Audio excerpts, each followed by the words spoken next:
What's up everybody, and welcome to another edition of AGR's Pop Culture Reviews. Now I have two more Iron Studio statues that I have to review, and I've actually been sitting on them for a while because I had to get a couple reviews in. The Spider-Man review is up now, I'm also working on the Tomb Raider review, and I got some various Hot Toys reviews that I need to get to as well. But I am going to continue this line because they are pretty extraordinary. Now it seems to me that Marvel has a natural affinity for recruiting talented actors that have crossed genres, so to speak, or at least had their resumes attached to either graphic novels or other comics. Now I've been a huge fan of The Walking Dead ever since it debuted on AMC back in 2010, and it actually prompted me to read all of the graphic novels and skip ahead a little bit. And one of the things that I was always anticipating about the show is when we finally meet the legendary Michonne. So naturally, when it was announced that Denai Guerrero was going to play Okoye in not only Black Panther but also Avengers Infinity War, I was so excited, and I can remember thinking to myself, what a brilliant casting choice. And as you guys already know from watching both films, she was a total badass. And as promised, I'm going to review the rest of this line. So today we're going to be reviewing Iron Studios' version of Okoye, the 1/10 scale statue. Let's take a closer look. Now I know I've said this a lot while reviewing these pieces, but they just keep getting better and better. This is absolutely beautiful, guys, and that is unmistakably Denai. I mean, I just love the detail here. Countenance in the face is great. I love the expression. I mean, the skin tone is perfect. And just take a look at the detail on the tattoos on her scalp.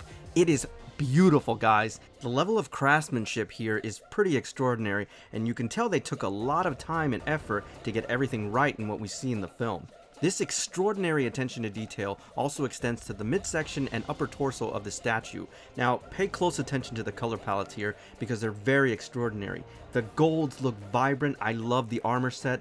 Also, it's offset really nice against the red, and you also see that nice tan leather color, which is very striking, guys. Now the armor here is very ornate. I especially like the collar around her neck. I mean, this just looks impeccable, guys, and there's so much detail here. Overall, it works very well. Now, very similar to the Nakia statue, this piece just oozes diamondism, and you can see the forward motion, especially in the way that it's sculpted. I absolutely love the fact that she's kind of leaping off of that tree or stone that she's on, but pay close attention to, again, the color palettes here, and the sculpt in the leathers in her boots in particular look really nice. They're worn. I also love the different colors between the tan and then the light tan leather pieces, which really make it pop out, guys. I mean, it just looks extraordinary. I can't say enough about the way that they went in terms of the art direction and style here. It's also worth mentioning that her trousers, boots, and the sash around her waist all have different textures.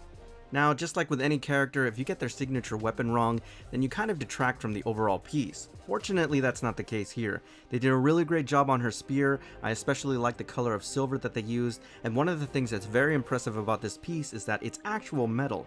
It's very dense. It's also highlighted by the grips with these nice gold plates, which make it look very realistic. I love that they actually did this, and it really goes with the rest of her armor.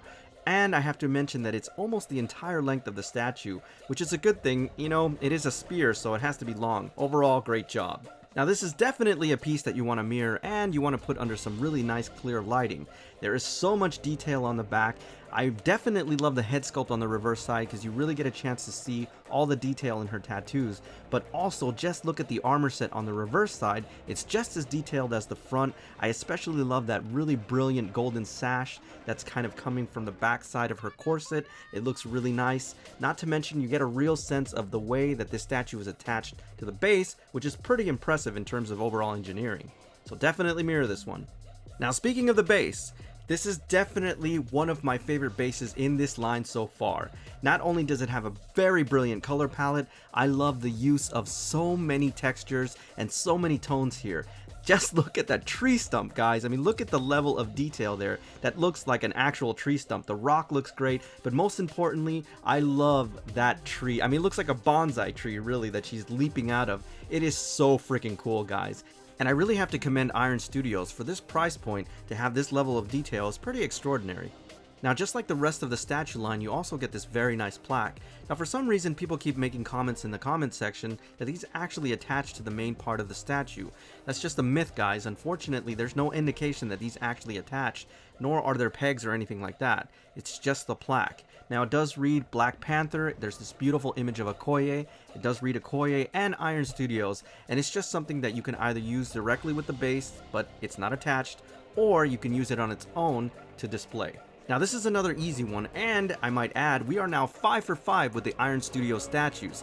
This is an instant Holy Grail piece, and why do I know it's an instant Holy Grail piece? Because this damn thing sold out immediately, and from what I can see, it's sold out in most places. So unfortunately guys, this may have already hit the eBay market, and you know what that means. Now before I go, I just want to thank the folks over at Big Bad Toy Store for sending this wonderful piece over for review, and if you're interested in this and other collectibles, please visit www.bigbadtoystore.com. Alright everybody, so that's my official review on Iron Studios' version of Okoye, the 1/10 scale statue.